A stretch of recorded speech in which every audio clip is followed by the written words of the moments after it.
మున్సిపాలిటీలోని Vinayaka youth association ఆధ్వర్యంలో జరుగుతున్న వినాయక నవరాత్రుల ఉత్సవాలు సర్కిల్ పరిధి కుత్బుల్లాపూర్ నియోజకవర్గం నిజాంపేట మున్సిపాలిటీలోని నిజాంపేట గ్రామ పంచాయతీ కార్యాలయం దగ్గర వినాయక యూత్ అసోసియేషన్ ఆధ్వర్యంలో గత 30 సంవత్సరాల నుండి ఎంతో వైభవంగా జరుగుతున్నటువంటి వినాయక నవరాత్రి ఉత్సవాలు 6వ రోజు పూజలో భాగంగా చైతన్విక నత్యాలయం సారథ్యంలోని చిన్నారుల సంస్కృతి నృత్యాలు ఎంతగానో అలరించాయి. ఈ సందర్భంగా వినాయక యూత్ అసోసియేషన్ ముఖ్య కార్యవర్గ సభ్యులు వారు మాట్లాడుతూ ఈ నవరాత్రుల ఉత్సవాల విశిష్టత గురించి వివరించారు.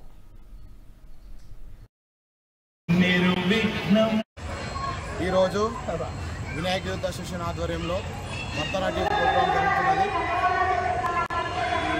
ఇది ఒక 30 సంవత్సరాల నుంచి వినాయక యూత్ ఆధ్వర్యంలో భారీ ఎత్తున జరుగుతున్నది. ఈ ప్రోగ్రామ్స్ కూడా ఎవ్రీ ఇయర్ జరిపిస్తాము. అదేవిధంగా ఈసారి భరతనాట్య ప్రోగ్రాం ఇప్పుడు కాసేపులో స్టార్ట్ అవుతుంది. గత 30 సంవత్సరాలుగా పాత గ్రామ పంచాయతీ ఆఫీస్ వద్ద వినాయక ఏర్పడడం జరిగింది.